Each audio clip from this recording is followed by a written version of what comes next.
여러분 안녕하십니까. 가을 개편과 함께 저희 TBS 교통방송에서 새로운 개념의 토론 프로그램을 시작하게 됐습니다. 설전, 오늘 그 첫 순서의 문을 열겠습니다. 저는 진행을 맡은 오미영입니다.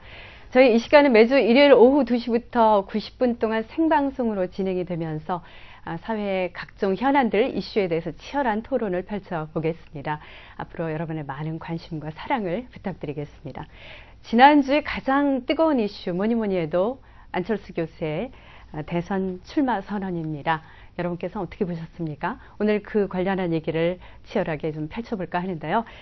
네 분의 전문가를 모시고 오늘 말씀을 시작해 보겠습니다. 먼저 시사평론가 고성국 박사 소개해드리겠습니다. 어서 오십시오. 안녕하십니까? 또 유창선 박사도 자리를 함께 해주셨습니다. 감사합니다. 안녕하세요. 공간과 미디어 연구소장이시죠. 박상헌 박사 나와주셨습니다. 네, 안녕하십니까? 그리고 시사방송인으로 활동하시죠. 시민논객 황봉 씨 모셨습니다. 네, 안녕하세요. 감사합니다. 네. 오늘 네 분 좋은 말씀 부탁드리겠습니다. 본격적인 토론에 앞서서 오늘 주제인 안철수 교수의 출마에 즈음한 시민 여러분의 반응이 어떤지 궁금했습니다. 저희가 직접 거리에 나가서 만나 뵀는데요. 그 화면을 함께 보시고 또 말씀을 나눠보도록 하죠.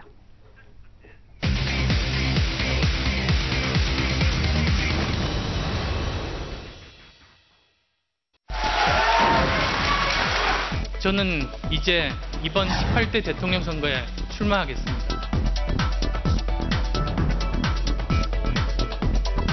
대통령 중에 한 번도 여자가 돼본 사람이 없어서 또 좋을 것 같아요. 아직은 어느 후보를 찍을지 개인적으로 요새 이슈가 되고 있는 안철수.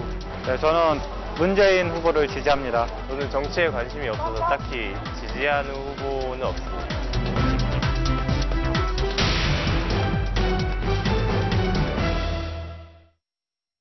네, 유권자 여러분의 생각은 정말 다양하리라고 봅니다. 그래서 여러 가지 얘기가 나올 수가 있을 텐데요.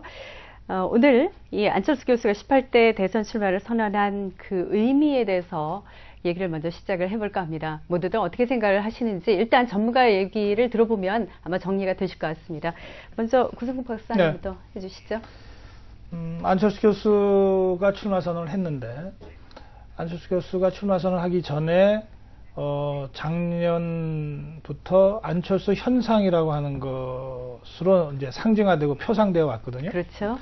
그러니까 안철수 현상이라고 하는 것의 본질을 한마디로 제가 해석을 한다면 기존 정치권, 여당 야당 할 것 없이 또 박근혜 문재인 할 것 없이 기존 정치권은 우리 국민들의 문제를 제대로 해결해주고 있지 못한 것 같다라고 하는 국민들 사이에 있는 기존 정치권에 대한 불신, 이것이 정치권 밖에서 새로운 대안을 찾다 보니까 박원순 바람으로도 나타나고 안철수 현상으로도 나타났던 거거든요. 근데 그 현상, 그것은 이제 우리 사회의 구조적인 또 우리 정치의 아주 구조적인 문제점이 반사적으로 투사된 것이라고 할 수 있지만 그 현상을 일으킨 안철수 교수가 직접 이제 정치에 뛰어들었단 말이에요. 그래서 그러니까 현상으로서의 의미를 넘어서 이 사람이 과연 대통령이 되겠느냐라고 하는 전혀 차원이 다른 이제 정치 행동에 나섰기 때문에 그 점에서 안철수 교수가 대통령이 되건 안 되건 사회적으로 그동안 보여줬던 안철수 현상에 대한 정치적 해석에 더해서 그 안철수 현상이 정치권에 들어왔을 때 과연 이게 통할 것이냐 말 것이냐라고 하는 아주 흥미로운 정치적 관심과 주제, 연구 주제를 던져줬다. 네. 그런 생각을 가지면서 출마 선언을 봤습니다. 예. 이 바람이 바람으로 그칠 것이냐, 실체로 드러날 것이냐, 이런 것에 대한 관심일 것 같아요. 또 이 박사님 어떠셨어요? 안철수 후보의 출마는 기본적으로 국민의 뜻에 부응하는 출마였다. 이제 그렇게 봅니다. 사실 안철수 후보가 이렇게 출마 선언하기 훨씬 전부터 이미 박근혜 후보하고 엎치락 뒤치락 그 지지율이 아주 높지 않았습니까? 그러니까 결국은 새로운 정치를 향한 이제 국민들의 이제 갈망, 그것이 이제 안철수 현상으로 이제 나타났다고 할 수가 있겠고요. 그런 점에서 봤을 때 이번 대선에 안철수 후보가 이제 뛰어든 거, 이거는 잘한 선택이다. 저는 그렇게 이제 생각을 합니다. 이거는 여러 가지 면에서 얘기를 할 수가 있겠는데요. 기본적으로는 뭐 지켜보는 이제 국민들 입장에서 상당히 이번 대선 볼거리가 이제 상당히 많아졌다. 정말 기존의 좀 단순한 구도보다 훨씬 좀 이렇게 여러 가지 구도가 형성이 되면서 볼거리가 많아져서 대선에 대한 관심이 이제 훨씬 커졌다. 이런 것도 가능하겠고, 그리고 이제 국민들의 그 이제 선택의 그 폭, 이런 것도 이제 넓어졌다고 할 수가 있겠습니다. 뭐 여야 간의 단순한 1대1 대결 구도가 아닌 일단은 뭐 3자 구도가 지금 이제 된 건데 결국은 국민들의 어떤 선택의 폭 이런 것도 넓어졌다. 이런 점에서 저는 안철수 후보의 이제 출마를 좀 바람직하다 이렇게 봅니다. 일단 하여튼 흥미진진한 뭐 면모가 여러 가지 생긴 거니까 그런 측면에서도 긍정적으로 분석을 하신다. 그런 얘기를 하셨고 또 두 분 말씀에 동의하시는데 삼국지가 이국지면 재미가 없겠죠. 제일 재밌는 게 트라이앵글 삼국지니까 네. 재밌는 것이고 어쨌든 어느 신문 칼럼을 보니까 이제 구름당 당수인 안철수 교수가 강림하셨다라는 표현이 있는데 어쨌든 강림을 하셔서 문재인 후보를 조금 왼쪽으로 밀어내고 박근혜 후보를 오른쪽으로 밀어내고 이제 중원 지역을 이제 분명히 안착을 했다라고 봐집니다. 다만 이제 안철수 현상이라는 것과 실제 안철수 이미지와 실체 간의 간극을 안철수 교수가 어느 정도 메워 나갈 것인지 또 이제 민주당이나 새누리당이 혁신을 끊임없이 요구하고 있는데 혁신을 요구하고 있지만 어떤 게 혁신인지를 말하고 있지는 않습니다. 예를 들어서 이제 교수님이 시험 문제를 낼 때 범위를 안 가르쳐 주는 거하고 비슷한 거죠. 그러니까 본인의 콘텐츠가 뭐 인적 콘텐츠, 정책적 콘텐츠, 또 이미지가 약간 과잉된 부분이 있는데 그것이 구체적으로 어떻게 실전 프로그램을 만들어내느냐 이게 이제 앞으로 지켜볼 대목이 아닌가라고 봐집니다. 어떠셨어요? 네, 저는 사실 여기 뭐 정치평론가 전문가들이 계시고 저는 사실 뭐 젊잖아요. 네, 제 개인 스스로 젊다고 생각해서 젊은 사람 시선으로 이렇게 봤어요. 그 사실 생방송으로 봤는데 다른 그 대선 출정식하고 이 형식부터 좀 다르더라고요. 마치 스티브 잡스가 아이폰을 이렇게 프리젠테이션 한 듯한 그런 느낌을 얘가 받았어요. 기존의 출정식 하면 어떻게 구호 외치고 정의 외치고 성명성 강조하면서 막 크게 막 왕 띄우는데 그런 모습 전혀 없고 안철수 후보가 본인을 낮추고 자기를 또 성찰을 통해서 자기 성찰을 통해서 반성하는 모습을 보이면서 진정성이 좀 보이는구나라는 걸 느꼈고요. 근데 제 개인적인 생각에는 안철수 후보가 좀 안 나왔으면 하는 바람이 있었어요. 왜냐하면 정치판이라는 게 제가 이제 좋게 표현하면 대천 해수욕장의 머드 축제거든요. 깨끗한 몸으로 일단 들어와요. 거기 이제 머드 축제에 참가를 해요. 그럼 일단 남 몸에 흙을 발라야 돼. 진흙 바르죠. 자기 몸에 진흙 바르죠. 상대편 바르죠. 보면 결국 여기가 진흙판이 되거든요. 사실 그 젊은 사람들이 봤을 때 안철수 후보는 어떻게 보면 좀 깨끗함 그리고 존경할 만한 분인데 왜 굳이 이렇게 좀 정치판에 진흙탕 싸움에 정치판에 들어갔을까 좀 생각을 해봤는데 뭐 출마의 변에서 말씀을 하셨어요. 예, 정치가 뭐 이래저래는 안 된다. 뭐 문제를 풀어야 할 정치가 문제를 만들고 있고 국민들의 삶을 외면하고 국민을 분열시키고 또 국민을 무시하고 서로 싸우기만 하는 정치 그대로 볼 수 없다. 이 물줄기를 내가 바꿔야 되겠다라는 그 말에 좀 많은 공감을 얻었습니다. 네. 네. 뭐 여러 가지 느낌들이 있으셨을 겁니다. 뭐 선호도도 있었을 테고요. 작용한 여러 가지 측면에서는. 그런데 이제는 그야말로 이 승부를 앞두고 모두들 진검승부를 펼쳐야 할 시기가 다가왔기 때문에 각 당에서도 많이 분주하고 또 여러 가지 변화가 보이는 모습입니다. 여야 캠프에서 특히 이제 박근혜 후보 캠프에서도 전략적 변화의 조짐을 좀 보이지 않은가 하는 생각이 드는데 어떤 측면을 보셨습니까? 고승욱 박사께서는? 황봉 씨 말씀 중에서 좀 짚어봤으면 하는 대목들이 있는데요. 그러니까 이제 기존 정치권이 뭐 진흙탕 싸움이라는 거 아니에요. 뭐 저도 그렇다고 생각합니다. 네. 그러다 보니까 안철수 교수가 출마 선언에서 뭐 박근혜 문재인을 다 구정치인으로 몰면서 자신은 깨끗한 정치, 새로운 정치를 하겠다 이걸 강조하게 되는 거죠. 그건 안철수 현상의 핵심이기도 하고 안철수라고 하는 이 정치 신인의 특권이기도 하고 또 대선 후보로서 안철수가 국민들한테 가장 강하게 자신을 어필할 수 있는 방법이기도 한 거죠. 그러면 기존 정치권과 다른 행보를 계속 보여줘야 되거든요. 그런데 우리 황봉 씨 말씀대로 정치권 특히 선거판은 어쨌든 진흙탕이란 말이에요. 그러니까 안 들어오면 깨끗함을 유지할 수 있지만 일단 들어오면 자기도 어느 정도는 더럽혀질 수밖에 없거든요. 근데 그럴 경우에 기왕의 정치판 이 진흙탕에서 놀던 후보와 전혀 그렇지 않았던 후보는 똑같이 더럽혀져도 훨씬 더 그 타격이 크죠. 그러니까 그런 고민들을 안철수 교수가 어떻게 극복할 것이냐라고 하는 어려운 숙제가 사실은 있습니다. 그러니까 그것은 그 기존 정치권과 안철수를 차별화하면 할수록 그 숙제를 풀기가 점점 어려워지는 딜레마가 있어요. 이제 그런 점을 우리 안철수 캠프에서 어떻게 풀어갈지를 지켜보는 것도 저는 굉장히 흥미있는 그 과제, 그 숙제 중에 하나입니다. 지금 사회자께서 말씀하신 부분도 이 점과 맞닿아 있다고 보는데요. 박근혜 후보 캠프에서는 이를테면은 우리도 깨끗하다 이렇게는 안 할 거예요. 그래, 맞다. 나 그동안 정치 오래 했고 그래서 기존 정치권으로부터 자유롭지 못하다. 그걸 전제로 해서 그럼에도 불구하고 변화하고 쇄신하겠다 이렇게 얘기를 할 거라고요. 그러면서 동시에 강조하는 거는 중요한 거는 대통령이라는 자리는 그냥 착하고 좋은 사람, 깨끗한 사람이 아니라 거기에 더해서 능력 있는 사람이 돼야 되지 않냐 이렇게 역공을 갈 겁니다. 그러니까 그 점에서 경륜과 연륜이 있는 후보여야 된다 이런 얘기를 할 거고요. 그게 박근혜 후보 입에서 그래도 한 분야에서 10년 정도는 해야 뭐 좀 물리를 알 수 있는 것 아니냐 이런 표현을 이미 나온 바가 있습니다. 그러면 아주 단순화시키면 안철수는 깨끗함을 갖고 승부를 하려는 것이고 박근혜는 능력을 갖고 승부를 하려고 그럴 거예요. 뭐 이게 이렇게 단순화되지 않겠습니다만 이제 극단화시켜서 그러면 우리 국민들의 선택이 다른 자리가 아니고 대통령을 뽑는 자리라고 하면 어느 쪽에 더 선을 들어줄지는 사실은 지금 예단하기는 어렵다. 저는 그렇게 봅니다.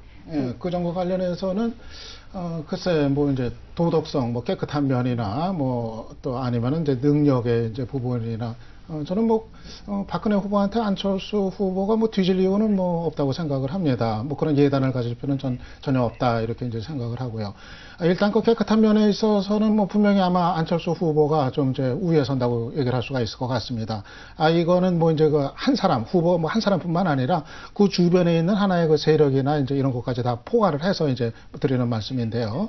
일단 뭐 새누리당 같은 경우는 지금 이제 박 후보 주변에서 뭐 여러 가지 그 비리 의혹들이 이미 여러 가지 그 친박 내부에서 불거져 나온 상태입니다. 그러니까 뭐 박 후보는 어땠느냐 뭐 이런 거하고 상관없이 이미 세력으로서 이제 친박 세력은 이 그 깨끗한 면에 있어서 상당히 문제가 있다, 결격 사유가 있다 이런 것이 이제 뭐 얘기가 이제 가능한 상황이 됐고요.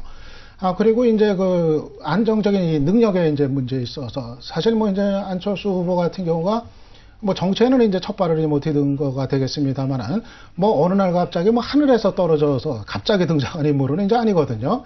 뭐 오랜 세월 동안 이제 자기대로 이제 그 기업 활동을 하면서 기업을 일구고 또 전문가의 그 역할을 해왔었고 그리고 또 뭐 여러 가지 이제 사회 공헌, 공익적인 이제 그런 이제 활동을 해왔고 결국 안철수 위원장의 그 이제 그 바탕에는 그런 거에 대한 어떤 능력의 인정, 어떤 그러니까 사회 공익적인 활동을 하면서도 성공한 인물이라는 이런 것이 이제 같이 있었기에 이제 가능했던 거였다고 생각이 이제 됩니다. 그렇게 봤을 때는 이건 아주 이 능력이라고 하는 거를 정치권에서의 어떤 경험 이것만 가지고 능력이라고 볼 건 아니고 좀 더 넓은 의미에서 이제 능력을 얘기한다면 안철수 후보도 뭐 충분히 인정을 받을 수 있다. 전 그렇게 봅니다. 바로 그 부분이 사실은 일반 국민들도 이렇게 말씀하시는 분과 저렇게 말씀하시는 분 사이에서 혼동이 오는 게 능력을 꼭 정치 경력을 포함한 것으로 봐야 되느냐 아니면 그 사람이 걸어온 것에 많은 점수를 주어도 되느냐 그 생각에 조금 왔다 갔다 할 수 있거든요.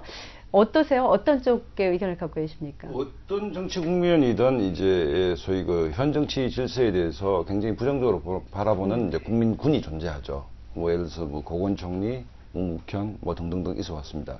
그 지점, 그러니까 35% 정도를 새누리당 지역으로 보고 30% 정도를 전통적인 민주당 지지로 봤을 때 나머지 그 중원 지역은 주인이 없이 이제 있는 부분인데 역대 대선을 보면 이제 그 주인을 자처하는 분들이 계속 등장을 했죠. 그러니까 새삼스러운 현상은 아니다는 얘기입니다.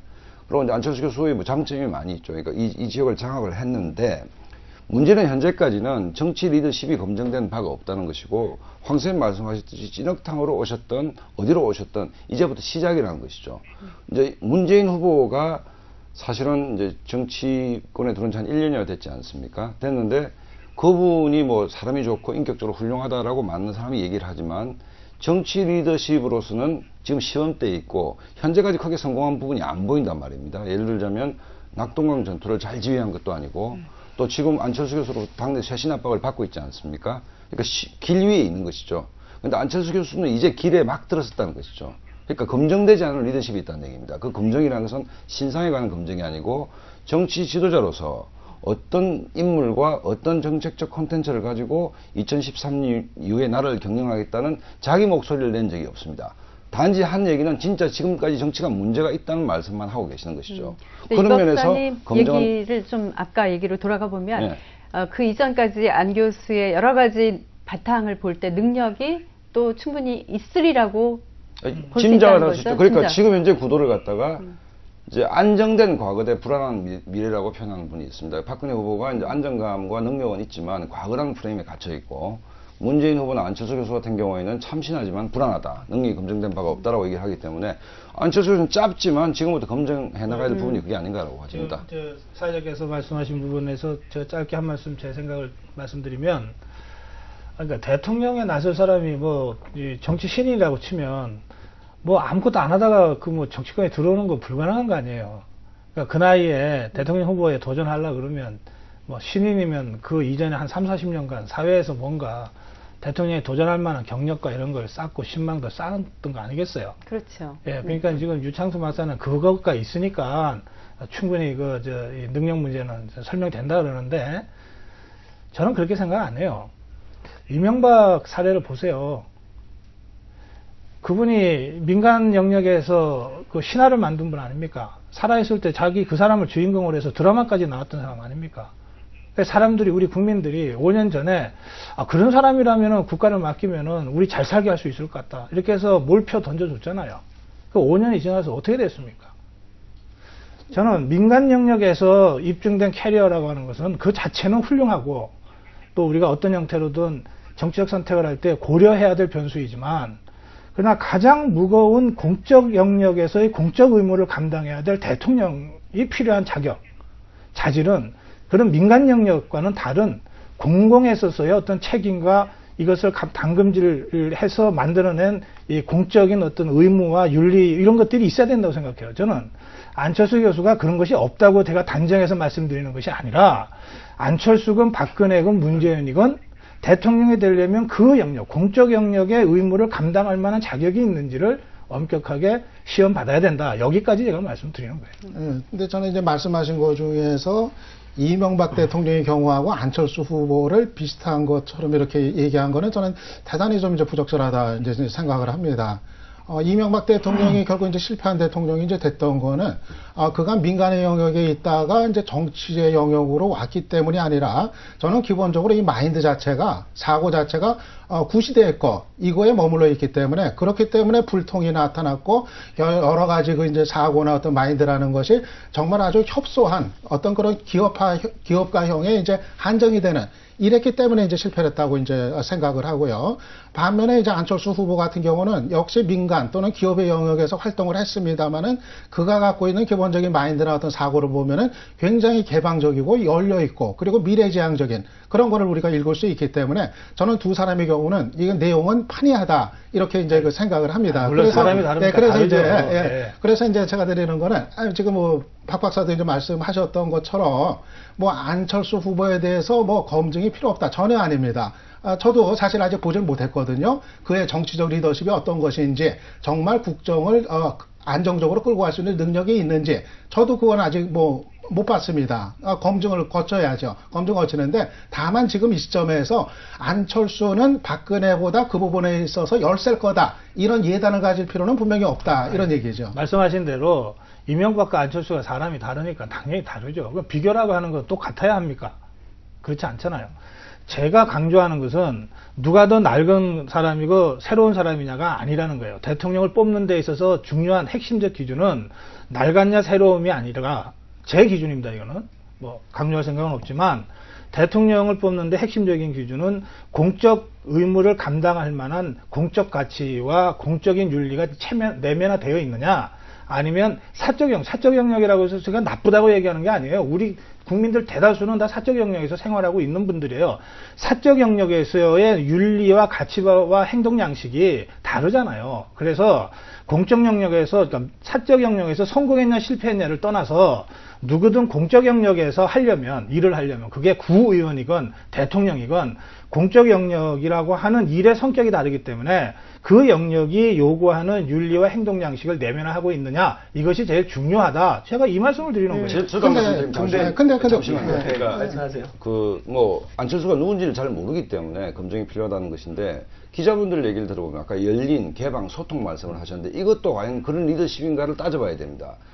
산업부 출입을 하던 기자들이 그걸 경영하던 시절에 안철수 교수의 기업 경영 방식은 굉장히 권위적이었다고 말씀하시는 분들이 많거든요.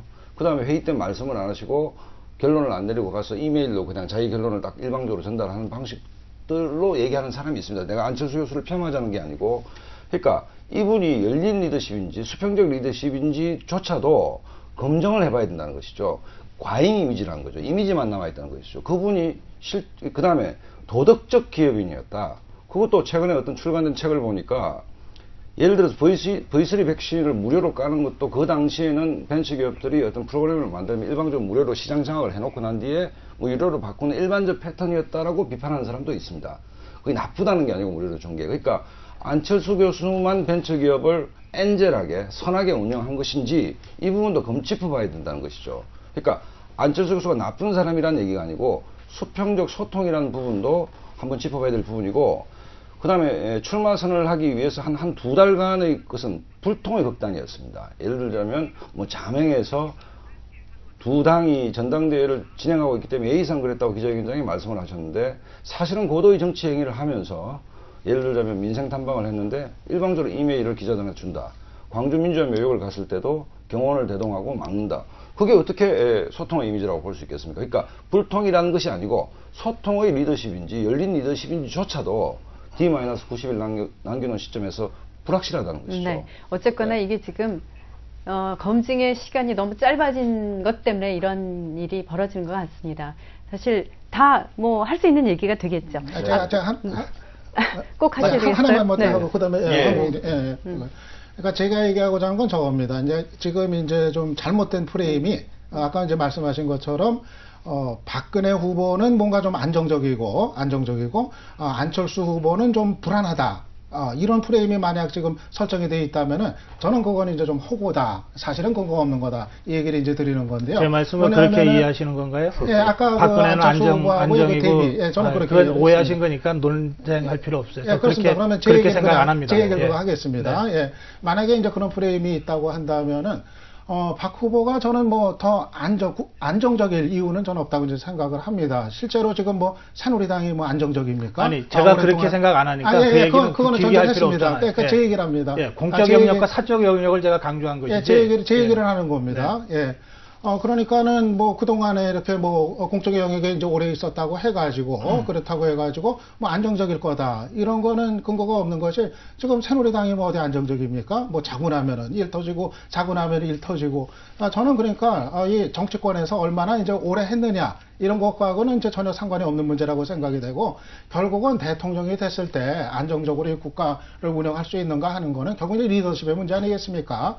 어차피 거대한 관료 조직이 있다고 했을 때 이거를 어떻게 원활하게 잘 끌어가느냐, 그 리더십의 문제이기 때문에 그거는 저는 정치권에서 얼마만큼 방대한 세력을 거느리고 있느냐, 아니면 얼마나 오래 했느냐, 이거하고는 별개의 문제다. 저는 그렇게 봅니다. 네네. 그 부분에 대해서는 사실은 끝이 없을 것 같아요. 그렇게 생각하시는 분이 계신가 하면 또 젊은 사람이 좀 이렇게 자꾸 젊다는 게 젊은 사람도 투표권이 있기 때문에 얼마나 젊은 사람들이 자기 어떤 주권을 행사하냐가 되게 중요하다고 보는데, 젊은 사람이 봤을 때 검증이라는 거는 물론 안철수 후보 검증해야 돼요. 된 게 없기 때문에 무조건 해야 되는 건 맞습니다. 하지만 박근혜 후보도 검증해야 될 사실들이 있다는 건 굳이 얘기 안 해도 아실 것 같고요. 사실 젊은 사람들이 봤을 때 안철수 후보는 젊은 사람들의 바람이에요. 기존에 했던 여지껏 정치 세계를 이렇게 보면은 똑같은 절차를 밟았거든요. 레임덕, 그리고 비리 터지고 이런 걸 보니까 차라리 새로운 사람을 우리가 뽑자. 그런 희망이 안철수 후보에 묻어나는 거예요.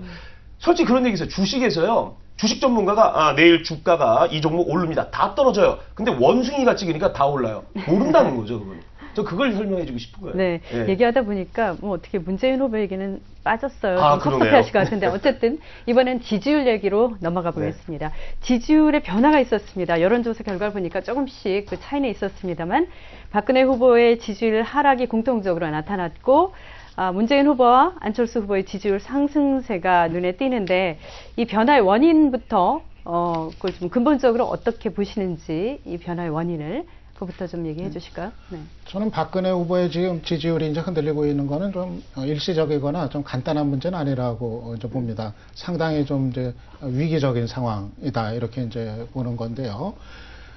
지금 박 후보가 지금 후보가 되고서 한 일주일 반짝하다가는 그다음부터는 이제 완전히 이제 꼬여버렸거든요.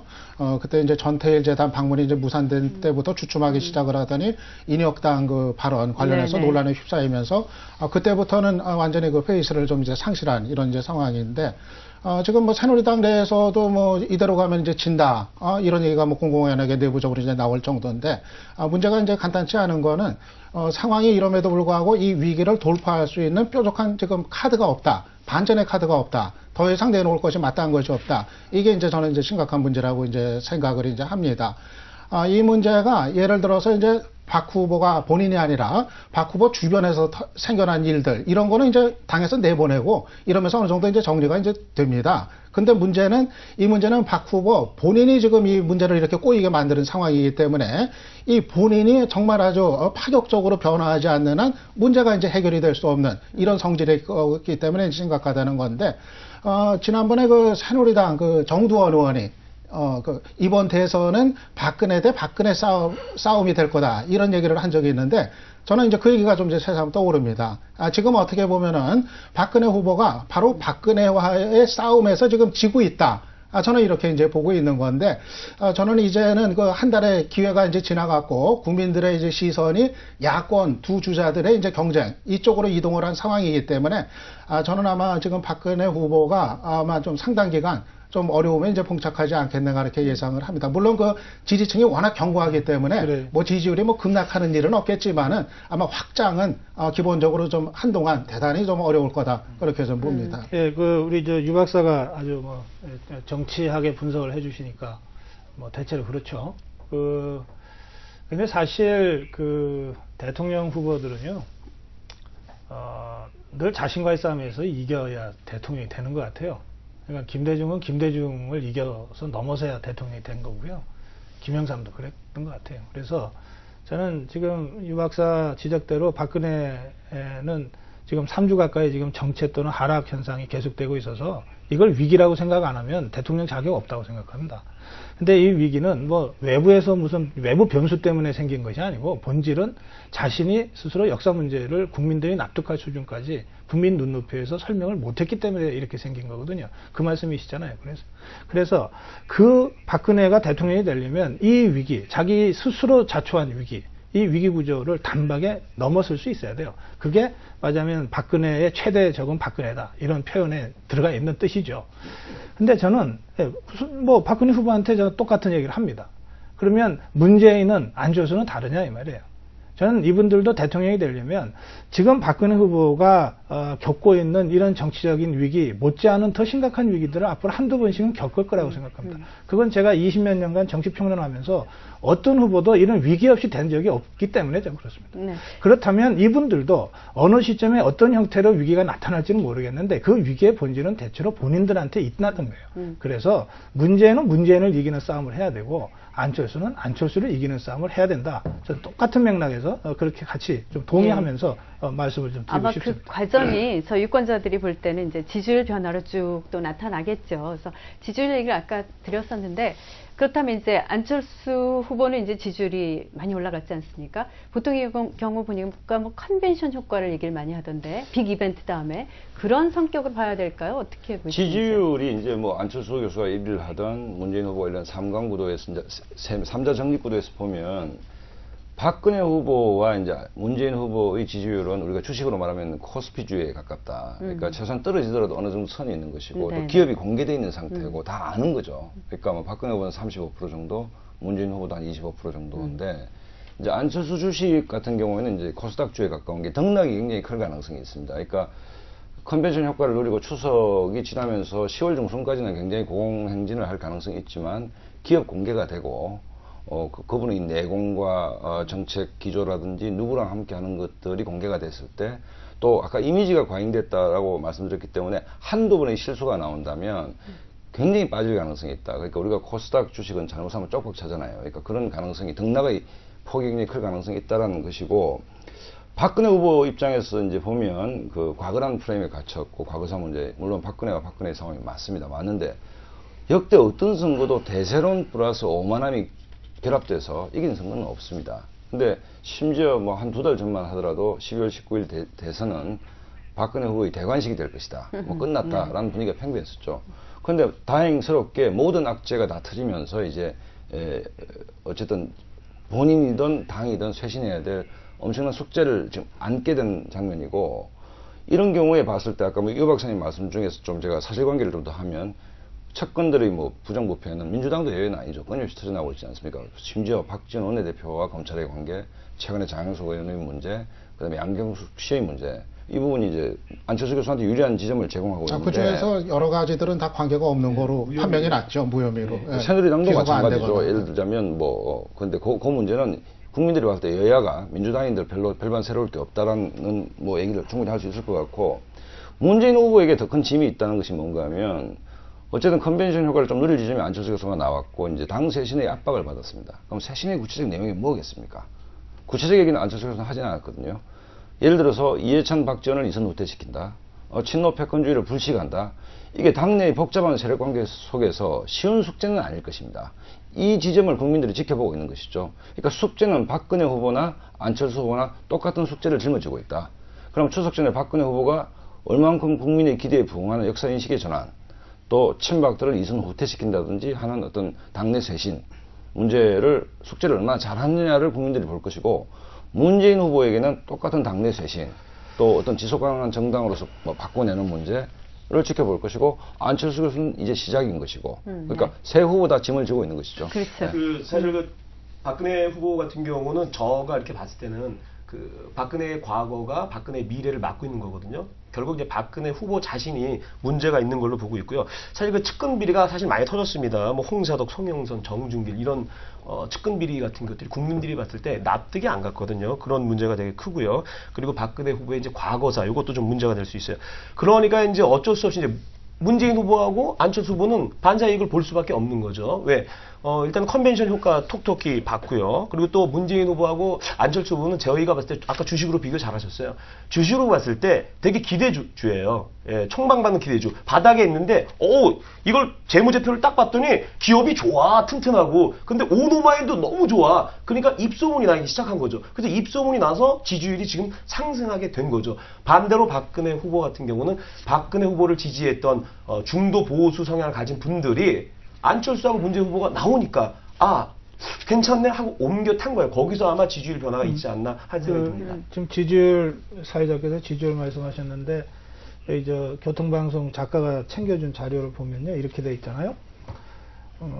SBS 8시 뉴스 9월 21일 날 그러니까는 안철수 교수의 기자회견 출마 선언의 효과가 어느 정도는 반영된 그런 조사라고 봐야 되겠는데 이 보면 박근혜 35, 안철수 28, 문재인 18 이렇게 돼 있잖아요. 또 1대1 대결에서도 같은 조사에 보면은 박근혜 32에 안철수 48로 안철수가 이기는데 박근혜 44, 문재인 42로 여기서는 박근혜가 이기는 걸로 되잖아요. 그러니까 이 전체적으로 보면 안철수의 출마 선언에 따른 지지율 상승세는 확실히 의미 있게 지금 확인되죠. 그렇죠. 그다음에 박근혜 후보의 그 지지율 답보 상태는 아까 유창석 박사가 잘 분석해 주셨고 제가 동의했으니까 더 논하지 않겠습니다. 저는 이 조사에서 제일 중요한 포인트는 문재인이라고 생각합니다. 지금 박근혜만 위기인 것이 아니고 문재인도 위기입니다. 문재인이 한 달 반 가까이 순회 경선을 해서 13군데 경선에서 모두 퍼펙트하게 100% 승리를 했습니다. 그래서 1차 예선에서 과반 득표를 해서 후보가 됐어요. 16일 날이었습니다. 그리고 행보를 했는데 그 행보에 따라서 당연히 컨벤션 이펙트뿐만 아니라 후보가 된 이후에 문재인의 행보에 따라서 지지율이 올라가려고 했어요. 그러니까 올라가고 있던 중이었습니다. 19일 날 그런데 안철수 기자회견이 나오고 지금 꺾여버린 거예요. 그러면 아까 우리 박상 소장도 그런 말씀 잠깐 하셨는데요. 박근혜의 그 지지율은 대체로 35% 정도는 되게 뭐 정치 상황이 어떻게 되더라도 좀 유지가 되어 왔잖아요. 지난 몇 년간 그랬기 때문에. 문재인 후보는 사실은 바닥에서부터 출발해서 처음에 출발할 때 한 자리 숫자에서 출발해서 빠른 시간 내에 20% 중반까지는 치고 왔는데 이게 다시 꺾여버렸단 말이에요. 그러면 상승세에서 한번 꺾여서 다시 10%대로 떨어진 문재인의 지지율을 다시 올리려고 그러면 굉장히 힘이 들 거예요. 더구나 이 문재인의 지지율을 박근혜가 위에서 내리누르고 있는 게 아니라 안철수가 누르고 있다고 한다면, 그렇다면 이걸 뚫고 올라가는 건 더 힘들겠죠.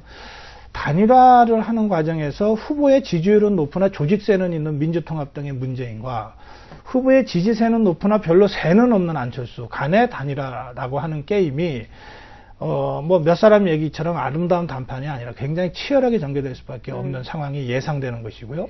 이런 상태에서 이 구도가 계속되면 문재인의 위기이고 민주통합당의 위기거든요.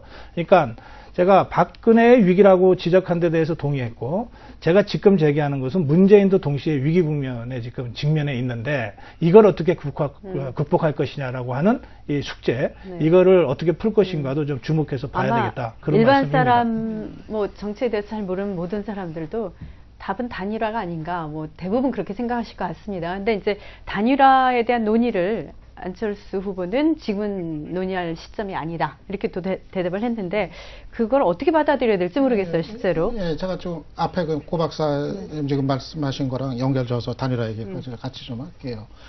저는 뭐 야권 주자들도 다 뭐 위기일 수 있다는 것도 이제 뭐 동의를 하고, 뭐 그런데 이제 전망은 이제 조금 이제 다른 부분이 있습니다. 뭐냐면은 안철수 후보하고 이제 문재인 후보 사이의 이제 경쟁, 아마 좀 이게 저는 상당히 팽팽해지지 않겠는가, 좀 그렇게 이제 좀 예상을 합니다. 왜냐하면은 전 이제 안철수 후보 지금 컨벤션 효과 힘입어서 지금 상승세를 지금 보이고 있는데 이게 과연 계속 갈 수 있을까, 저는 좀 이제 그 생각이 이제 좀 듭니다. 일단은 지난 출마 선언 이후 이제 며칠 놓고 봤을 때 기대했던 거 예상했던 것보다는 좀 약한 것 같아요.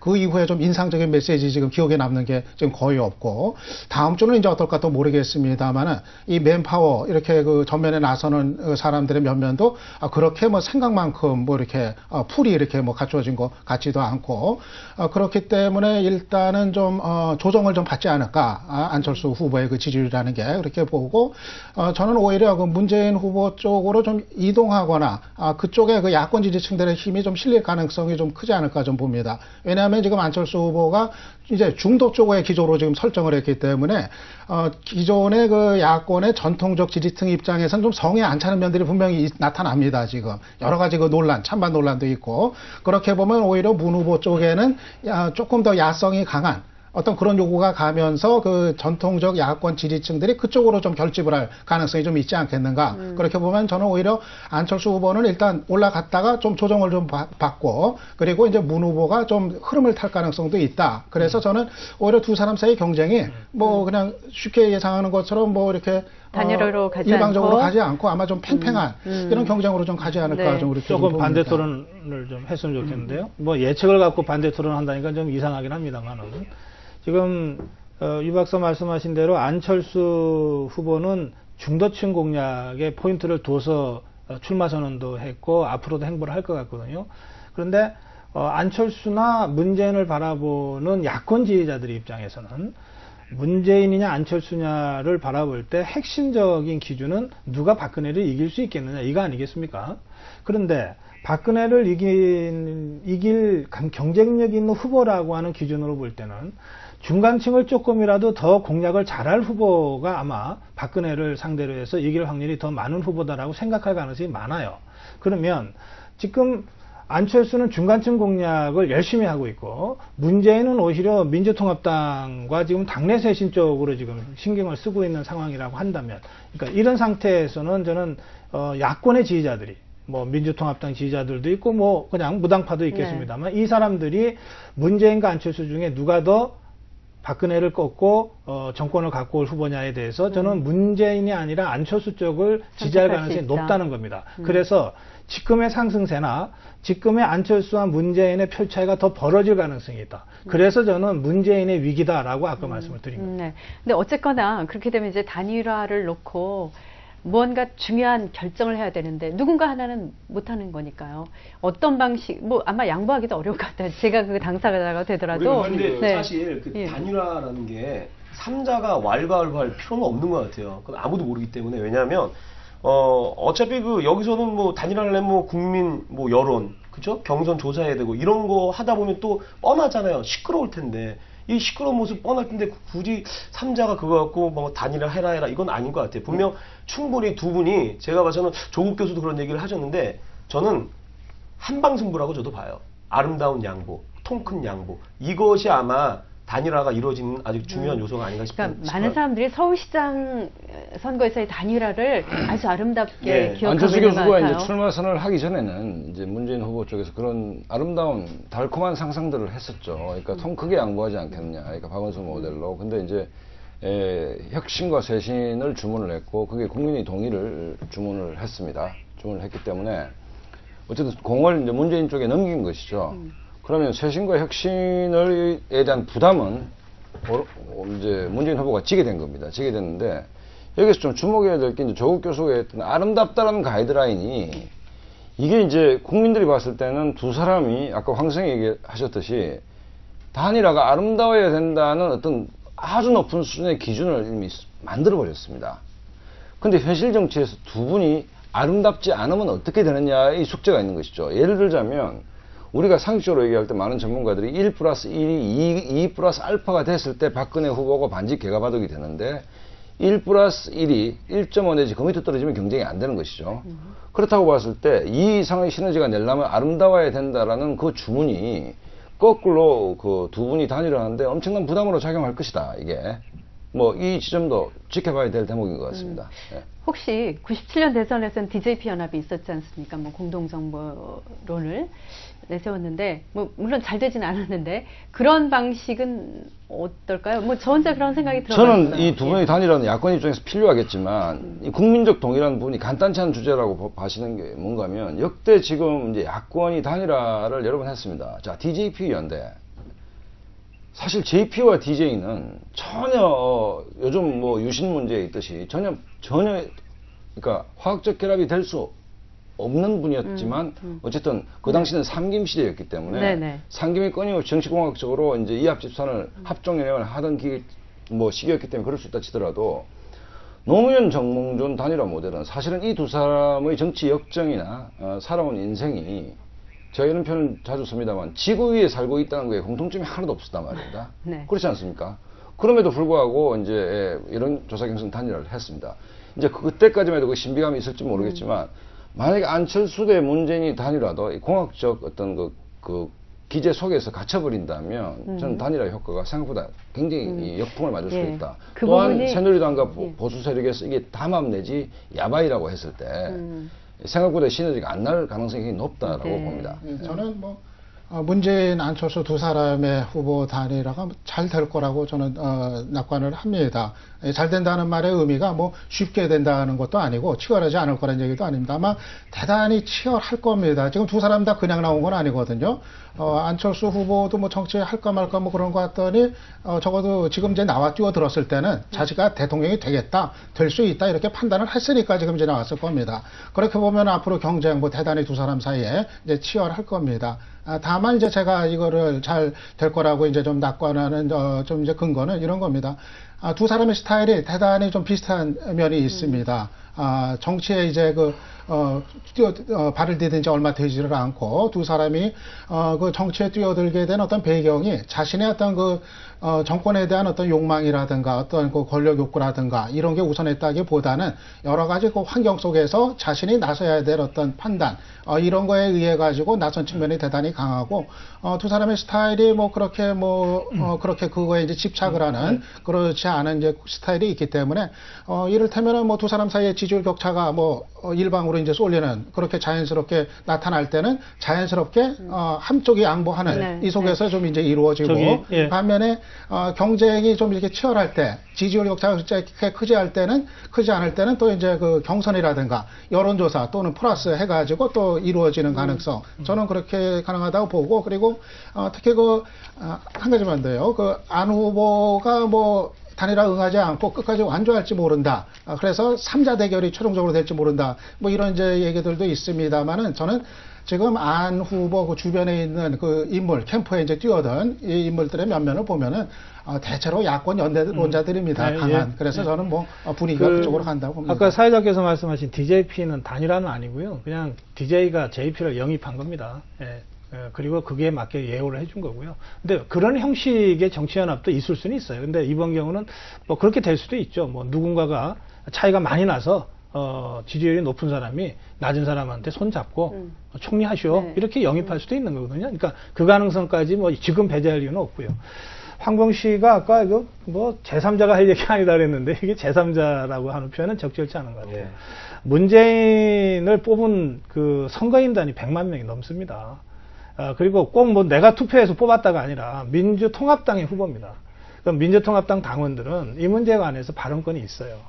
그리고 또 안철수 교수를 지지하는 사람들이 있잖아요. 꼭 당원이다 아니다를 가리기는 참 어렵습니다만 안철수가 지금의 안철수가 된 이유가 어디 있습니까? 국민적 지지가 있었잖아요. 그러면 그 사람을 지지한 사람, 안철수가 대선 출마 결정할 때 바로 그 국민의 뜻을 묻겠다고 그러고 2달간이나 국민의 뜻을 자명하면서 물어서 출마했잖아요. 그러면 포기할 때도 적어도 기간은 뭐 2달까지는 안 될지 모릅니다만 그런 과정을 밟아야 되거든요. 그러니까 그런 면에서 저는 이게 뭐 두 사람이 알아서 풀 문제다. 이것은 정치 논리에 맞지 않다. 그래서 안철수는 안철수대로 문재인은 문재인대로 자기가 더 적합한 후보라고 하는 경쟁을 출마를 했기 때문에 열심히 하고 네. 그 다음에 어느 시점에 어떤 방식으로든가 누군가가 단일화를 해서 누군가가 포기를 할 때는 자신이 여기까지 있게 만들어준 분들한테 충분히 설명하고 그래야 그분들이 다른 후보한테 또 표를 모아줄 수 있거든요. 그러면서 아까 말씀하신 플러스 알파를 만들어낼 수 있거든요. 그런 방식으로 가야 된다. 그래서 네. 저는 단일화 논의는 정당한 것이고 앞으로도 이 문제는 단일화가 최종적으로 이루어지기까지 좀 더 내용이 좀 심화될 필요가 있다. 이게 너무 지나치게 피상적으로 무슨 공학적으로 자꾸 이렇게 논의 자체가 가다 보니까 이 논의 자체를 싫어하는 분들이 계신데 그건 그렇지 않다. 그렇게 말합니다. 저는 아까 유 박사님 말씀에 뭐 반대 토론을 하자는 게 아니고 제가 의문이 들어서 하는 것인데 지금 이제 안철수 교수의 그 컨벤션 이펙트에 우리 뭐 패널들도 좀 젖어 있기 때문에 그 장막을 좀 걷어내고 보면 단일화를 아름답게 한다 칩시다. 그 구체적 방안이 만약에 문재인 후보가 얘기했던 공동정부라고 했을 때 저는 여전히 의문이 남는 것이 뭐냐면 그러니까 안철수와 몇 분의 캠프와 거대 정당인 민주당이 공동정부를 한다라는 것도 저는 상상이 잘 안 가는 일들이거든요. 그러니까 공동정부라는 것은 우리가 정치학 원론적으로 보면 당과 당이 연립정부를 만드는 것인데 여전히 안철수 개인에게 몇 명의 그 정치권 출신 발론티어들이 이 캠프를 짜고 있는 형식입니다. 그러면 공동정부라는 것도 사실 구체적으로 어떤 이미지가 안 떠오르고 또 하나는 뭐냐면 책임총리제. 물론 문재인 후보 쪽에서는 헌법적 권한, 대통령의 그 월권을 제어하기 위해서 헌법에 보장된 총리의 권한을 준다라는 원론적인 의미라고 얘기를 하고 있지만 결국은 마지막에 이제 단판에 들어갔을 때 뭐 예를 들어서 문재인 대통령, 안철수 총리 혹은 거꾸로 이 얘기도 이 문제는 사실은 그 자체가 야바이라고 들을 소지가 상당히 있는 것이 뭐냐면 미리 이렇게 자리를 만들어 놓고 지금 뭐 새누리당에서 얼핏 나온 얘기가 뭐 선거법 위반 아니냐 그렇게 논의가 된다면 얘기가 있는데 구체적인 장면으로 들어갔을 때 이게 어떻게 감동의 구조가 나올 수 있을 것인가 또 국민의 동의를 받을 수 있을 것인가에 대해서 뭐 제가 머리가 나쁩니다만 제가 아무리 생각을 해보더라도 명안이 잘 없다. 이 부분이 굉장히 부담일 것이다. 이거죠. 저는 뭐 그런 식의 단일화를 모색할 거라고 얘기한 사람은 아무것도 없다고 생각을 합니다.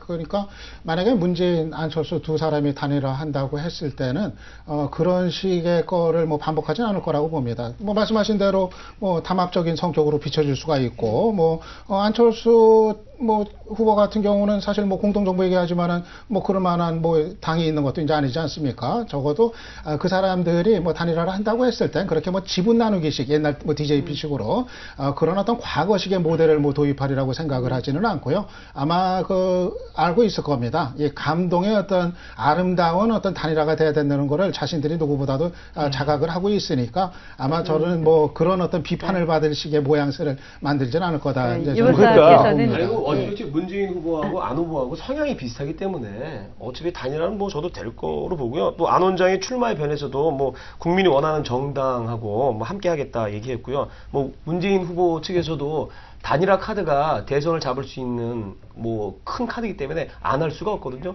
그래서 어떻게 두 분은 무조건 단일화가 되지 않을까 하는 생각이 듭니다. 제가 될 거냐 말 거냐가 중요한 게 아니고요. 그러니까 이런 부분이 있는 거예요. 그러니까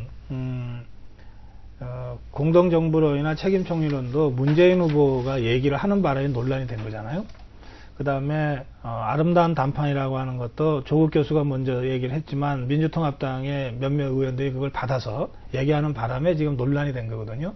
맞으면 아까 제가 말씀드린 대로 단일화를 할 거면 각각을 지지하는 정당이나 세력이 있기 때문에 이분들로부터 충분히 의견을 듣고 그것을 공론화시키고 또 동의를 받고 하는 과정이 필요합니다. 그래야 단일화 효과가 나서 그런 거예요.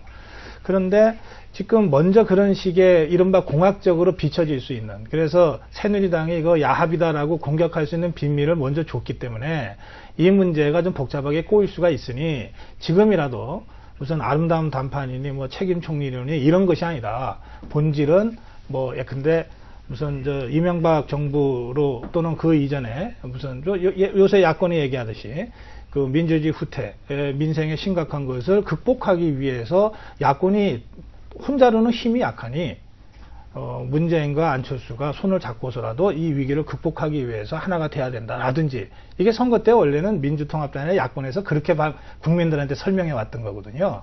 그러니까 그런 방식으로 단일화에 대해서 국민들한테 좀 더 올바른 원칙과 방향을 제시하는 것이 중요하지, 뭐 성향이 같으니까 뭐 될 거라고 생각합니다. 그러니까 이런 차원의 논의를 지금 하자고 우리가 토론하는 거예요. 저도 말씀하신 거에 뭐 공감을 합니다. 이제 공감을 하고.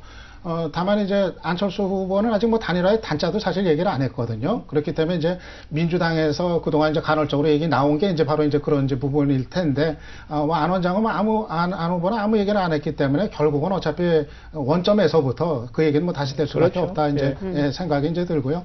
다만 이제 민주당 같은 경우는 좀 저런 문제는 있을 것 같습니다. 이 후보한테 이제 정권의 위임이 돼서 사실은 이제 막판에 이제 후보가 이제 결심하는 거에 따라서 결판이 나는 문제인데, 근데 민주당은 이게 또 세력 아닙니까? 그렇죠. 그러니까 이 단일화 방식에 대해서 이해관계가 또 이제 맞물릴 수가 있기 때문에 그게 이제 결국 국민들이 가장 뭐 궁금하면서도 이해가 안 되는 부분이죠. 단일화를 그냥 했으면 좋겠는데 단일화하기까지 그렇게 어려운 정치공학과 계산이 있을 텐데. 그런 부분을 선뜻 이해하고 받아들이기 어려운 게 이제 국민 입장이고요. 그렇다면 이런 생각을 가장 궁금해할 것 같아요. 그럼 정말 안 될 수도 있겠구나. 그럼 끝까지 가면 그럼 박근혜 후보가 제일 유리할까? 이게 제일 궁금할 것 같은데, 뭐 이 자리가 뭐 그런 것을 점칠 수 있는 자리는 아니겠지만 그럴 가능성도 있는 거 아니겠습니까? 상식적으로 뭐 3자 구도에서는 박근혜 후보가 유리한 것은 뭐 틀림없는 사실이고, 그다음에 뭐 그 옛날 YSDJ가 그 87년도 민주화에 그 뭐 가열찬 열망이 있음에도 불구하고 양김씨가 분열됨으로써 노태우 정권이 들어왔기 때문에 뭐 야권 분열이 필패라는 것은 뭐 야권은 반드시 그 전제 속에서 어떤 생각들을 할 거라고 보는데, 다만 이제 이 두 분의 이제 단일화 과정에서 보면 우리가 재밌게 친구들끼리 뺨 때리기 놀이하다가 싸움이 될 수가 있잖아요. 이게 처음에 장난 비슷하게 하다가 안철수 교수가 굉장한 압박을 문재인한테 준 건 틀림없습니다. 기자회견장에서. 그러니까 당을 국민의 눈높이에 맞게끔 변화하고 혁신해라는 공을 던진 것이죠. 근데 이 부분도 아름다운 단판 못지않게 어쨌든 상대 진영에 대해서 굉장히 좀 풀기 어려운 난제를 던졌다. 그럼 이쪽에서 또 역공이 들어오겠죠. 안철수 교수에게. 이 공방이 추석 이후에 좀 본격화되지 않겠나라고 봐집니다. 그리고 3자 구도는 뭐 야권 입장에서 3자 구도를 전제로 해서, 그러니까 그건 거꾸로 새누리당도 마찬가지인 게 3자가 나올 거라고 그 대선 전략을 짜면 필패가 되듯이 야권 입장에서도 뭐 분열돼서 나간다는 것은 상상할 수 없는 일 아니겠습니까? 아니 꼭 그런 건 아닌데요. 지금 사회자께서 3자 대결이 끝까지 갈 가능성을 아예 배제할 수는 없지 않냐 그랬어요. 단일화된 사례도 있지만 2002년에, 그러나 2007년에 문국현 결국은 독자 출마 고집했습니다. 2007년에 또 동시에 그 이해창, 그러니까 2007년에 독자 출마 고집했거든요. 그러니까 이게 그 지금 김대중, 김영삼 경우에는 사실은 뭐 차이가 좀 나긴 했지만 다 팽팽한 수준, 뭐 800만 표냐 600만 표냐라고 하는 차이였던 것이고요. 문재인이 됐건 문국현이 됐건 이해창이 됐건 그게 뭐 한 자리 숫자 기록밖에 안 됐기 때문에 사실은 단일화 없이도 이길 수 있다, 질 수 있다 뭐 이러면서 갔던 측면이 있어요. 그래서 저는 앞으로 안철수 문재인이 어떻게 하는가에 따라서 이 문제도 결정된다고 봅니다. 실제로 지금 우리가 상상할 수 없지만 그러나 어떤 상황의 경우에 근데 노무현 대통령 경우에도 2002년에 후보 되고 나서 60%까지 치솟았다가 불과 넉 달 만에 10%대로 추락했거든요. 그리고 그때 단일화 압력을 견디지 못하고 결국 정몽준과 단일화를 한 경험이 있습니다. 물론 그때 정말 드라마틱한 역전승을 이끌어내서 대통령이 되기는 했지만 그러니까 얼마든지 지지율 추락 사태도 있을 수 있고요. 그렇게 추락하게 될 경우에는 단일화 없이도 갈 수 있다. 그냥 흡수하면 되지 않냐. 이런 강경론이 득세한 경우들이 그동안 역사에서 있었습니다.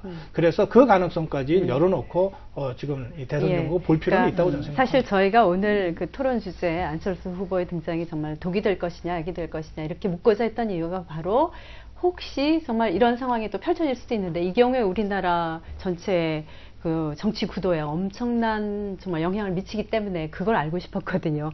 물론 뭐 미리 알 수는 참 없는데 그래서 답답한 부분이 있습니다만 정말 그런 가능성에 대해서 한번 좀 생각해봐야 되지 않을까요? 그걸 과연 정말 그런 일이 벌어진다면? 만약에 야권 단일화가 안 되고 3자 구도로 최종 대결을 벌인다면 그건 뭐 박근혜 후보한테 유리한 게 아니라 뭐 박근혜 후보 필승이죠. 그 상태에서는 필승입니다. 과거에 아까 뭐 87년 얘기 이제 하셨지만은 그때 YSDJ가 분열된 상태에서 승리를 기대했던 거 서로 그게 이제 애당초 이제 말이 안 되는 것과 마찬가지가 되는 거죠. 그렇기 때문에 저는 뭐 지금 문재인이나 뭐 안철수 두 후보가 뭐 그렇게 상식적인 판단을 못하리라고 생각을 하지는 않고요. 기본적으로 특히 그 안철수 이제 후보 같은 경우 뭐 일부에서 뭐 전망하는 것처럼 만약에 뭐 정말 뭐 단일화 응하지 않고 끝까지 가서 3자 구도로 간다. 그때는 하루아침에 안철수 후보라는 존재는 야권 지지층으로부터는 메시아였다가 하루아침에 이제 역적으로 이제 바뀌게 이제 되는 거. 이거 아마 본인도 잘 알고 있을 거거든요. 그래서 저는 뭐 과정이 이제 어렵기는 하겠지만 아마 뭐 한 95% 정도는 단일화가 최종적으로 뭐 어려운 거지만 단일화라는 게 또 막판 가가지고 뭐 후보 등록일 뭐 한 하루 이틀 앞두고서라도 둘이 팽팽하게 맞서다가 결국은 한 사람이 그냥 털어버리면은 또 되는 게 또 단일화거든요. 그러니까 중요한 거는 제가 볼 때는 지금 유 박사님이 믿는 대로 그런 상식과 어떤 양식의 선이 유지될 것이냐. 두 분 다 그게 상식과 양심이 있기 때문에 믿는다. 아니 근데 잠시만 상식과 양심이라고 사회자도 말씀을 하시는데 그건 저는 지금 이 두 분이 그 후보 등록 직전에 단일화한다는 것은 전혀 상식이 아닙니다. 그건 정당 정치를 훼손하는 것이고 단일화를 전제로 한다면 우리가 이제 민주주의는 보편 가치고 그걸 실행하는 기제가 정당 정치죠. 대의제가 문제가 많다 하더라도. 그래서 정당 정치를 비판하는 입장이 있다 하더라도 지금 만약에 문안의 단일화를 기정사실로 한다면 그러면 지금까지 한 달에 해왔던 민주당의 경선이 예선이었던 것이고 두 분이 본선이라면 당내의 툴로서 바꾸는 것이 맞고 그 다음에 강력한 혁신을 주문하면서 당에 들어가서 하는 것이 맞죠. 그런데 11월 23일 직전에 이게 이루어진다면 그거야말로 그러니까 아름다운 것도 아니고 상식적인 것도 아니고 반상식적인 것이고 후보 등록 직전에 각자가 하다가 단일화 한다는 것이 과연 민주주의 보편 가치에 맞느냐. 저로서는 그건 전혀 몰상식한 것이 맞는 것이고 일종의 뭐 정치적 담합이라 해도 뭐 할 말 없는 것이죠. 그러니까 근데 그걸 뭐 상식이고 아름답다 이런 얘기는 좀 곤란한 것 같습니다. 일정을 따져 보면은 다른 방법이 없습니다. 생각을 해보세요. 지금 이제 어차피 뭐 문재인 후보나 안철수 후보나 뛰어들었으니까 지지율 경쟁을 이제 벌여야 되지 않습니까? 자기 베스트를 다 하고 지지율 얼마까지 나오는지 확인하고 그게 한 달 정도는 이제 거쳐야 될 겁니다. 그러고 나면 이제 후보 단일화 어떻게 할 건지 뭐 이제 후보 단일화 해야 되지 않냐 막 이런 여론들이 또 이제 형성이 될 거고 그러면 그때부터 이제 논의가 이제 뭐 시작이 되고 그러다 보면은 결국은 그 방법이라든가 방법을 어떻게 할지 이런 거를 뭐 모색해가지고 뭐 단판이 되든 아니면 경쟁의 방식으로 하든 그게 뭐 결국은 뭐 11월 뭐 중순 뭐 늦어지면 뭐 한 11월 20일 뭐 전후 뭐 그 정도 아닌가 제가 이제 끊임없이 비판하고 싶은 지점이 그 부분인데 근데 그게 지금 어차피 지금 뛰어든 입장에서 지금 유권자들 입장 또는 야권 지지층 입장에서도 두 후보의 여러 가지 거를 봐야 되거든요. 보고서 선택을 해야 되니까는 그런 정도의 기간은 이제는 좀 피할 수 없다. 아니, 피할 수 없는 건 맞죠. 현실적으로 피할 수 없는 건 맞는데 그것이 정치적 퇴행의 하나의 어떤 그 표상처럼 보인다는 겁니다. 제 눈에는 무슨 얘기인가 하면 안철수 교수가 문재인 교수에게 정치의 쇄신이라 했는데 쇄신의 핵심 과제는 범야를 포괄하는 제발 정당 하나 만들었으면 좋겠다라는 겁니다. 야권은 왜 이리 나눠져 있는지 민주당이 야권을 대표하지 못하고 있지 않습니까? 그러니까 선거 때마다 당을 부수고 만들고 반복되지 않습니까? 안철수의 의제까지 포괄되는 당을 만들어서 그 당의 후보를 뽑는 것이 바람직한 것이죠. 근데 매번 선거 때마다 이놈의 당을 허물었다가 또 선거 때면 만들고 그런 적이 한두 번이 아니지 않습니까?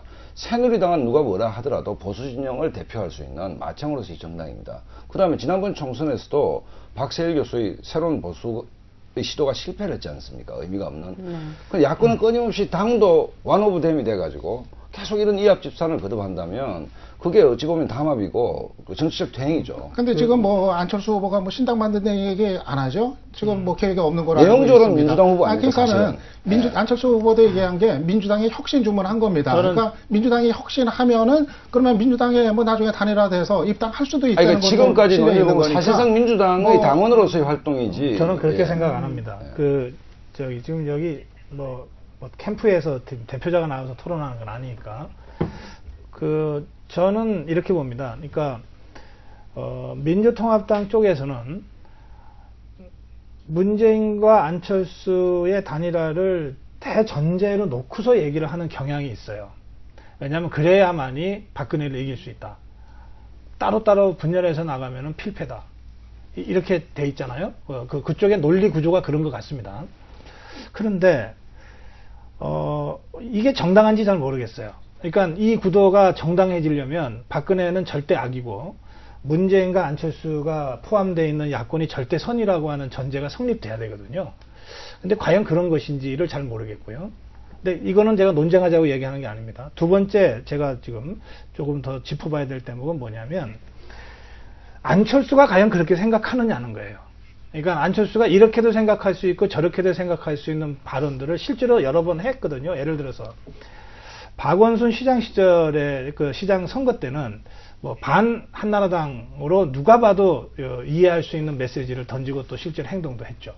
자, 그런데 이번 출마 선언은요, 반 박근혜가 아니라 반 기성 정치권입니다.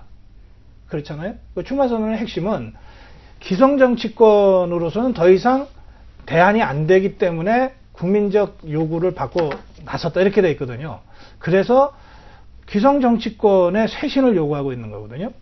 그리고 기성정치권의 후보인 박근혜 문재인과 만나서 새로운 정치 얘기를 좀 하고 싶다 이렇게 돼 있는 거란 말이에요. 그렇다면 반 한나라당 전선으로 지금 민주통합당은 대체로 보고 있거든요. 반 박근혜 반 새누리당 전선에 안철수도 들어와 있으니 어쨌든 우리끼리는 이렇게 돼 있는데 안철수 교수의 출마선은 그것만 가만히 뜯어보면 그럴 수도 있지만 안 그럴 수도 있는 기성정치권 박근혜 문재인과 선을 완전히 긋고 있는 안철수라고 하는 측면을 무시할 수 없어요.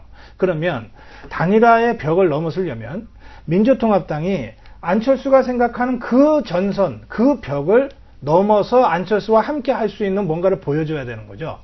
그거 없이 그냥 당위적으로 설정해 놓고 시간 가면 어떻게든 되겠지라고 접근해서 과연 되겠느냐. 또 그게 과연 바람직하냐. 단일화와 관련해서는 저는 이 문제를 민주통합당 쪽에서 먼저 풀어야 되지 않냐. 그렇게 생각합니다. 네, 물론입니다. 저도 그 부분 같은 생각인데요. 이미 이제가 어떻게 보면 후보 단일화의 공을 이제 안철수 후보가 민주당 쪽으로 넘겼다고 할 수가 있겠죠. 그러니까 두 가지 원칙 제시한 그거를 이제 민주당이 어떻게 충족시키는지, 그걸 보고서 안 후보도 자신의 어떤 단일화의 어떤 명분으로 삼느냐 말 거냐, 이거에 관한 최종적인 이제 판단의 시점이 이제 있을 거고요. 죄송합니다. 그래서 저는 박상원 박사가 사실상 안철수가 민주당 사람처럼 행동하고 있는 것 아니냐, 이렇게 규정하는 것에 대해서 제가 생각이 다르다고 말씀드린 것이고, 또 우리 사회자께서 이게 마지막까지 3파전으로 갈 수도 있지 않느냐라고 문제를 제기하는 것이 정당하다는 거예요. 이게 새누리당 쪽에서 은근히 그렇게 갔으면 하는 바람이 있는 거 사실이죠. 그러니까 그거하고 지금 사회자가 제기하신 그 문제는 좀 차원이 다르게 해서 우리가 제대로 좀 짚어볼 대목이 있다. 거기까지 제가 말씀드리고 싶습니다. 네, 저도 지금 안철수 후보가 민주당 사람이 아니라 이 민주당하고 진짜 치열하게 붙으려고 작심하고 전 나왔다고 생각을 합니다. 그렇습니다. 민주당도 예. 마찬가지고 그렇죠. 지금 양쪽 다 저런 판단일 거거든요. 야권 단일 후보만 되면은 민주당 쪽 기대나 안철수 후보 기대나 다 이길 수 있다. 대통령이 될 수 있다. 이 판단들을 하고 있을 겁니다. 그렇기 때문에 양쪽 간의 경쟁은 진짜 사활적일 겁니다. 사활적일 거고요. 네, 하여튼 예. 중요한 거는 그 안철수 후보의 발언인데요. 제가 정확히 그 메모를 했더니 그 두 가지 조건이 있었어요. 단일화를 위해서. 진정한 변화와 혁신이 있고 국민들이 그것을 동의할 수 있어야 한다. 그러나 지금은 그 시점이 아니다 이랬거든요. 그러니까 그 두 가지가 사실은 아직 다 이해가 안 되고 있는 것 같아요. 우리 모두. 아마 이제 뭐 정치평론 하시면서도 이 부분이 뭐다라고 딱 짚어서 아, 뭘 하면은 하겠다는 얘기다라고 딱 떠오르세요? 그러니까 아까 쉽게 말씀드린 얘기하면요. 네. 그 얘기가 어떻게 보면 묘수가 있는 것 같아요. 사실 그게 제가 봐서는 단일화한 것 같아요. 그 메시지를 돌려서 말씀하신 것 같아요, 사실은. 그러니까 진정한 변화 혁신이 뭔지. 아니 그러니까 네.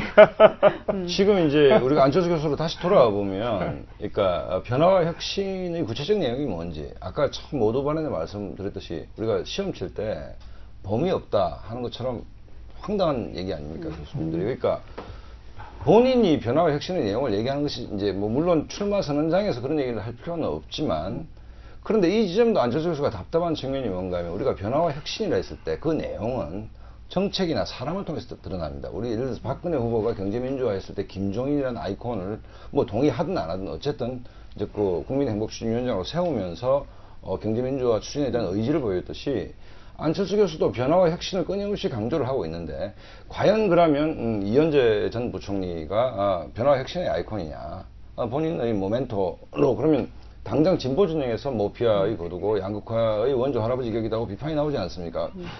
현실 정치에 들어오면 그만큼 힘든 것이죠, 이게. 그만큼 힘든 것인데 누구나 다 정치가 잘못됐다라고 얘기를 할 수 있지만 그거에 대해서 대안을 제시하는 것은 힘든 일이죠. 잠깐만요. 그 아까 이제 구체적으로 읽어주셨잖아요. 네, 네. 저도 그게 궁금하더라고요. 그래서 제가 진행하는 프로그램에 그 하승창 씨, 지금 이제 안철수 교수 측의 대외협력위원장을 맡은 사람입니다. 하승창 씨하고 인터뷰하면서 바로 그걸 물어봤어요. 제가 이렇게 물어봤습니다. 자, 안철수가 기대하는 민주통합당의 그 정치 혁신이 이해찬, 박지원이 물러나면 된다고 보는 거냐? 답변을 못 하세요. 그러면 국회의원들이 전부 사퇴해야 되는 거냐?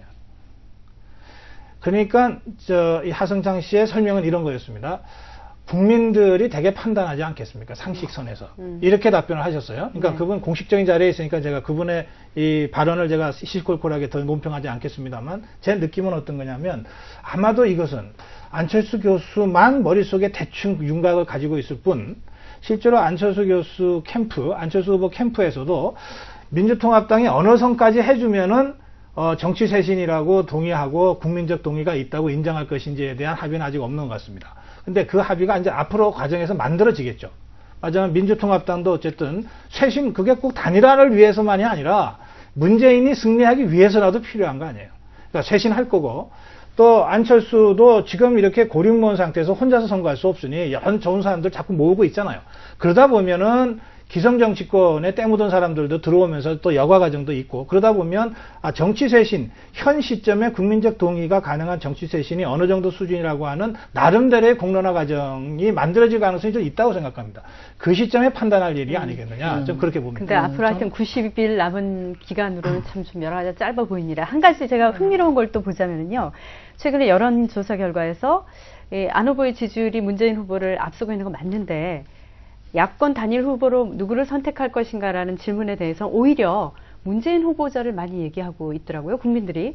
이 부분에 대해서 이유, 정말 그 국민들이 바라는 왜 그렇게 얘기하는지 그 이유도 좀 알고 싶고요. 어떻게 또 보시는지. 사회자님, 그 조사가 언제적 조사입니까? 시점이 최근에 중요한데요. 그 SBS 뉴스에서도 있었어요. 그 누가 더 적합하냐, 단일 후보로. 9월 21일 문 후보가 앞섰습니다. 네. 한 6% 앞섰나요? 네, 그거는 저는 뭐 저렇게 이제 봅니다. 뭐 일부에서는 뭐 그 뭐죠? 그 역선택. 네, 뭐 새누리당 지지자들이 예. 거짓 응답을 한다는 그 그런 얘기도 얘기인가요? 합니다만 있을 수도 있지만 그 비율이 뭐 이렇게 크진 않을 겁니다. 우리가 여론조사 전화 받아보면 아마 아실 거예요. 갑자기 전화 와서 했는데 뭐 그거 미리 역선택하려고 준비했다가 즉석에서 얘기하는 사람 이렇게 많지는 않을 겁니다. 진짜 선수급 아니면은. 그래서 그거보다는 저는 결국은 그 야권 지지층 쪽에서 아무래도 그 제1야당 이제 후보에 대한 어떤 조금 더 안정감 같은 거, 정체성이라든가 여러 가지 뭐 지속성이라든가 이런 게 더 좀 작용해서 이제 일단 그 야권 후보, 단일 후보 적합성 그렇게 나오는 거 아닌가 이제 싶고요. 그리고 아까 그 얘기 중에서 그 하나만 조금 제가 보태면은 저는 아까 그 안철수 후보가 얘기한 두 가지 원칙, 그거는 결국 충분히 해결이 될 거다. 저는 좀 이렇게 봅니다. 왜냐하면은 하나는 민주당의 혁신, 이건 사실 말씀하신 대로 굉장히 주관적인 부분이거든요.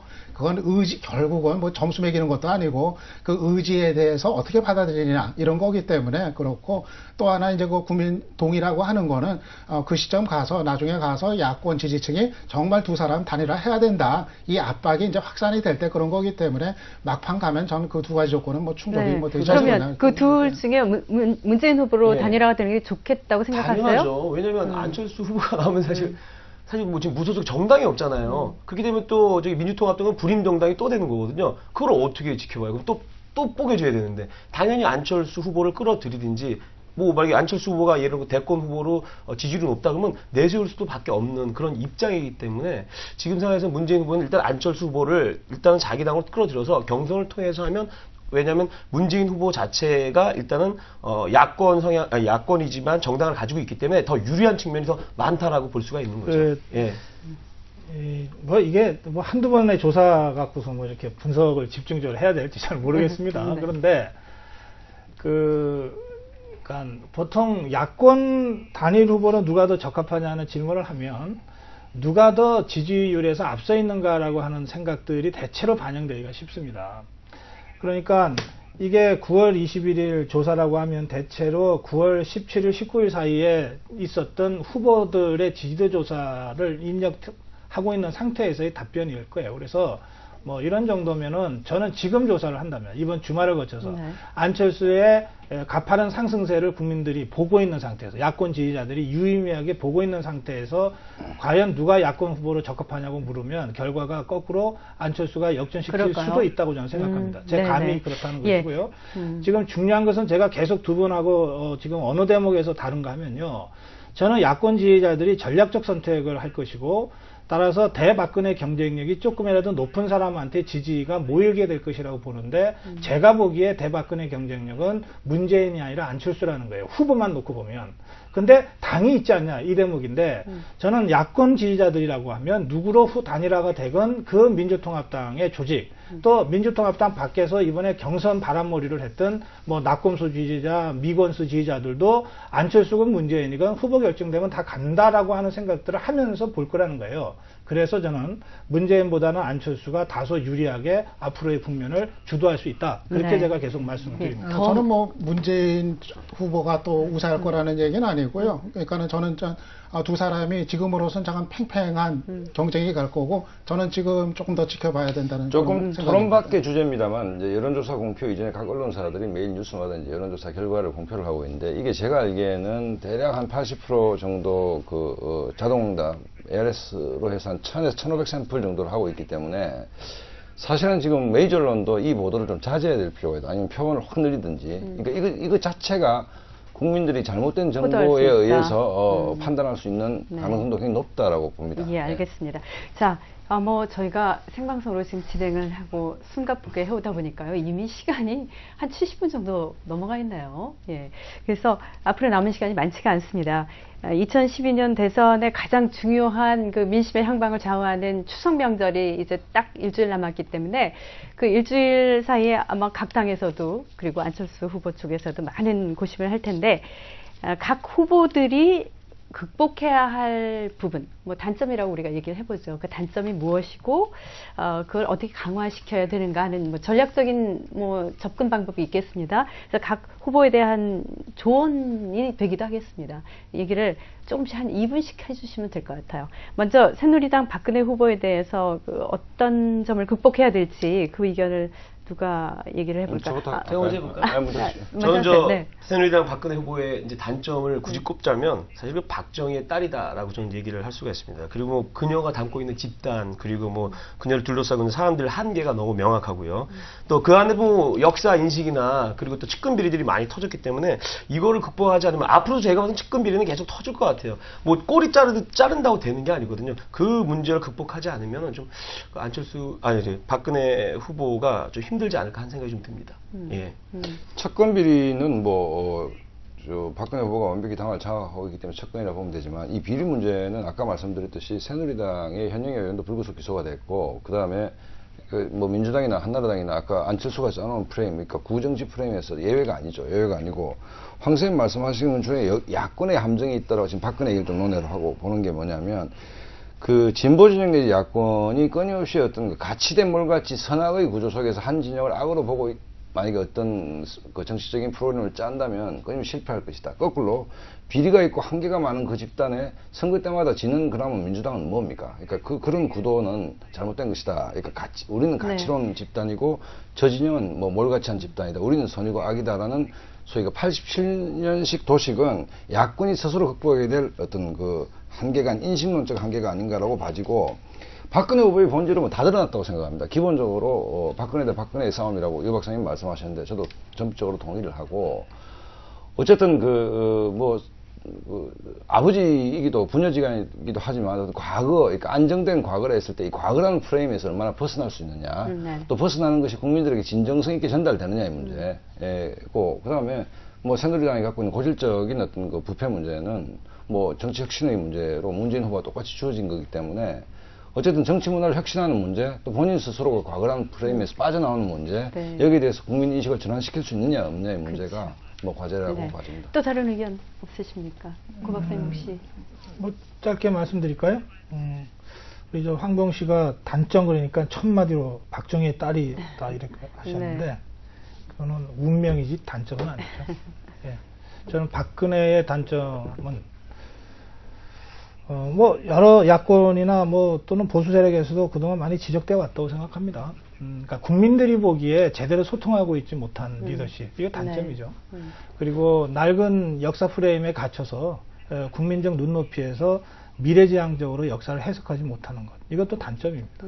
또 친인척 측근들의 비리에 대해서 단호한 모습을 적어도 동생한테는 지금 보이지 못하고 있거든요. 이거 국민들이 많이 걱정하고 있어요. 박지만 씨, 서양희 씨 부부요. 이 부분 단점이에요. 저는 그것에 더해서 여러 무슨 측근들이 다 문제가 되는 게 아니고 저는 친박들이 문제라고 생각합니다. 그러니까 국민들이요. 친박으로 분류되는 사람들이 당대표에 원내대표에 국회의장에 대선 캠프에 쫙 포진하고 있으면 이명박 때가 생각난다 이럴 거예요. 그리고 노무현 때, 김대중 때 다 그 측근들이 이 권력을 호가호위하고 사유화해서 측근 비리들이 끊이지 않았잖아요. 그러니까 그거 걱정하는 것 같습니다. 그래서 저는 친박들의 이 포진, 이것도 단점이다. 이거 빨리 풀어야 된다 그렇게 생각합니다. 자, 그럼 이번에 문재인 후보로 넘어가 보죠. 문재인 후보가 극복해야 될 부분이 뭘까요? 일단 박근혜 단점을 말씀하시려고 기다려서 저희가 생방송이라서 이 배분이 너무 불공평하게 이루어질 것 같아서 그랬는데 그럼 한마디만 해주세요. 예. 저는 박근혜 후보 이대로 가면 진다 그렇게 이제 생각을 하고요. 정말 앞서 얘기하신 그런 단점 이런 거에 대해서 과감하게 자기 변화를 하는 모습을 구체적으로 보여야 이게 풀릴 수 있다 그렇게 생각을 합니다. 워낙 시간을 안 주시니까 이런 거 얘기해요. 그럼 문재인 후보의 극복해야 될 부분은 무엇일까요? 그냥 묶어서 얘기하면 어떨까요? 시간도 모자라고. 저는 세 사람을 한꺼번에 얘기합니다. 그렇게 해보시죠. 한 명 한 명 떼려니까 너무 시간이 오래 걸릴 것 같아서 저는 그냥 누구 남았죠? 문재인 교수. 문재인 후보 같은 경우는 안철수 후보에 비해서 역시 그 확장성 이게 이제 약한 거로 얘기가 되는데 지금 이 외연을 확장하는 모습 그리고 이 연대의 폭을 넓히는 모습, 이 친노 프레임을 넘어설 수 있는 모습 아마 이거를 이제 선대위 구성 과정부터 당장 구체적으로 보여야 될 것 같고요. 그리고 저는 이제 안철수 후보 같은 경우는 뭐 중도 확장성 이제 다 좋은데 그거 뭐 좋습니다. 대선 승리할 수 있는 길인데 하지만은 기본적으로 야성이 있어야 된다는 거. 저는 그거 없으면 아무리 중도가 좋아도 야성을 기본적으로 견지하지 않는 상태에서는 야권 지지층의 결집을 가져올 수 없다. 그래서 저는 안 후보는 일단 단일화 경쟁에서도 이기기 야권 후보가 되기 위해서도 이 야성은 좀 강화할 필요가 있다. 저는 그렇게 생각을 합니다. 저도 저 문재인 후보의 단점은 그 친노 그룹의 확장성이 좀 약한 거고요. 그 노무현 프레임에 갇혀 있다라는 게 제일 큰 것 같아요. 예. 문재인 후보 같은 경우에는 그걸 뭐 정면으로 풀 수 있다고 하면 제가 봐도 좀 도약할 수 있는 길이 있을 것 같은데 과연 그걸 넘어설 수 있을까 하는 의구심은 좀 듭니다. 예. 그리고 저 안철수 후보 같은 경우는 뭐 다들 얘기했지만 현실 정치 경험 부족을 얘기할 것 같고요. 그리고 뭐 조직도 약하고 인재풀도 좀 작고 그런데 특이하게 이분은 다른 정치인들이 걷지 않는 길, 그러니까 하얀 눈밭에 아무도 밟지 않는 그곳에 자기의 발을 밟으려고 해요. 이게 단점일 수도 있고 결국은 장점도 될 수 있다라고 저는 그렇게 생각을 하고 있습니다. 또 이제 어떤 네, 문재인 후보는 뭐 어쨌든 친노 패권주의로부터 벗어나서 그러니까 당을 좀 더 큰 야당으로 좀 쇄신할 수 있는 뭐 그 부분을 감당할 수 있냐가 이제 과제로 남아 있는 것 같고 뭐 거기 머문다면 확장성이 떨어지겠죠. 안철수 교수 같은 경우에는 뭐 과잉 이미지라고 얘기했는데 그 국민이 기대하는 그 이미지의 한 60-70%라도 콘텐츠로 채울 수 있다면 뭐 큰 길이 열리겠지만 그것도 쉽지만 않은 길인 것 같습니다. 그 문재인 후보가요, 그 이렇게 후보로 되는 과정에, 그러니까 그 정치권에 들어오는 과정은 굉장히 멋있었다고 생각합니다. 그러니까 뭐 겸양과 뭐 이렇게 자신보다는 뭐 명분과 역사를 앞세우고 이러면서 잘 들어왔는데 이번에 후보가 되는 과정에서 보면 이해찬 박지원한테 엎혀서 후보가 됐다는 느낌을 좀 줬어요. 예, 그게 전체는 아닐 텐데 어쨌든 그런 논란이 당내에서 끊임없이 있었습니다. 그래서 이런 상태로는 좀 대통령이 되기도 어렵고 돼도 좀 곤란하다. 이를테면 이해찬 박지원한테 엎힌 문재인을 우리 국민이 대통령으로 원할까? 야권 지지자들조차도 저는 그거는 원하지 않을 거라고 생각합니다. 그래서 정치적으로 독립해야 됩니다. 정치적으로 민주통합당, 정통야당 60년 역사에 걸맞는 그 야당의 정통성 있는 대통령 후보로 뽑힌 거거든요. 그래서 거기에 걸맞는 리더십, 정치적 리더십을 보여주는 것이 굉장히 중요하다. 그렇게 생각합니다. 안철수 교수가 출마 선언을 할 때 그 기자 질문에 답변을 한 대목 중에 이런 대목이 있더라고요. 대통령이 되면 안랩의 나머지 지분 절반도 사회에 기부하겠다. 이게 지나가듯이 한 말이지만 어쨌든 그 얘기를 했던 것으로 이제 기억이 납니다. 저는 대통령이 되면이라고 하는 어법은 안철수 후보한테는 안 맞는 어법 아니냐. 그거는 기성 정치인들은 주로 많이 그런 걸 써요. 대통령이 되면 뭐 하겠다, 뭐 하겠다. 실제로 이명박 대통령도 그래서 된 다음에 기부했고, 뭐 정몽준 의원 같은 분도 또 일부 재산을 내놓기도 하고 했는데, 우리가 안철수에 열광했던 것은 그의 그 조건 없는 진정성이잖아요. 제가 그렇다고 해서 뭐 돈이 얼마나 되는지도 모르고 그 재산 다 내놓으라 이렇게 함부로 말씀드리는 건 아니고요. 그러나 그 출마 선언의 안철수의 어법이 뭔가 기성 정치인들을 좀 닮아가는 느낌을 제가 그 대목에서 잠깐 받았습니다. 그래서 제가 참 이거 딜레마라고 처음부터 말씀드렸는데요. 국민들이 안철수에 열망했던 안철수 본연의 고유의 어떤 그 건강성이 있습니다. 그게 정치권에 들어와서도 그것이 손상되지 않고 뭔가 하여튼 선거가 끝났으면 좋겠어요. 그러면서도 이기는 사람이었으면 좋겠는데 그 길을 이 사람이 안철수 방식대로, 안철수 스타일대로 찾아내야 될 텐데 아직까지는 그걸 제대로 찾고 있는 것 같지는 않습니다. 그게 제일 큰 숙제라고 생각합니다. 네. 우리 유 박사님, 제가 시간을 좀 덜 드린 것 같아요. 마음껏 좀 첨가하실 말씀이 있으면 더 해주셔도 좋겠습니다. 이 부분에 대해서 그 후보의 단점. 예, 아까 그 박근혜 후보 부분을 시간 때문에 좀 얘기를 미처 못해가지고요. 오늘 보니까는 박 후보 쪽에서 그 공보단장 그리고 이제 대변인 새로 이제 임명을 했는데 두 사람 모두 친박의 핵심 아주 최측근이더라고요. 그래서 아까 고 박사님도 뭐 그런 이제 뭐 우려 잠깐 뭐 얘기하신 것 같은데 그런 방식으로 과연 이 위기가 수습이 될 수 있을까? 저는 오히려 역효과가 나지 않을까 생각을 합니다. 그렇게 최측근을 바로 어떤 당의 공보, 특히 그 입의 역할을 맡겼다는 거, 이거는 밖으로부터 했던 공격에 대해서 이제 정면으로 대응을 하겠다. 박 후보의 뜻에 따라서 이런 거로 읽혀지거든요. 근데 그것이 과연 지금 맞는 해법일까? 저는 오히려 더 상황을 악화시키는 쪽으로 가지 않을까? 저는 좀 이제 그렇게 판단을 합니다. 네, 네. 그래서 정말 아까 제가 얘기 드렸지만 지금 박 후보 입장에서 이 위기를 수습하고 돌파를 하기 위해서는 이제까지 했던 모습과는 오히려 반대 지점에서 사고를 하는 그런 어떤 발상의 전환이 있어야 되는데 현재까지 오늘 그 인사까지 봤을 때는 그런 것 같지 않다. 저는 좀 그렇게 봅니다. 지금 이정현 최고위원을 이제 공보단장으로 오늘 전격적으로 임명한 대목 말씀하신 거죠? 예, 그리고 이제 김재원 의원이 또 이제 그 김재원 의원이 이제 대변인에 또 이제 임명이 됐잖아요. 그 김재원 의원 대변인이에요. 근데 이 공보단장 부분을 보면 참 이게 좀 박근혜 후보가 참 고민이 참 많겠다는 생각은 들어요. 뭐냐면 그 정준길 전 공보위원이 사고 친 거 있잖아요. 네네. 그거는 정치판에서 조금만 정치를 아는 사람이면 칠 수 없는 사고를 친 거거든요. 이게 완전히 이제 진영을 달리해서 말하자면 저쪽 진영에 가 있는 사람한테 아침에 술 취한 상태에서 전화해 갖고서 협박으로 들릴 수 있는 얘기를 한 거잖아요. 네. 그러니까 이 지금 이 새누리당이 총선 때부터 김종인, 이상돈, 이준석 뭐 이렇게 하면서 정치권 밖의 사람들을 대거 영입해서 이제 주요한 역할도 맡기고 하면서 실제로 좀 성과를 올렸잖아요. 앞으로도 대선 캠프를 꾸리면서 외부 인사들을 많이 들어오려고 할 거예요. 그러니까 정준길 씨도 뭐 그런 사람 중에 하나로 이렇게 된 건데 결국 사고가 터진 거예요.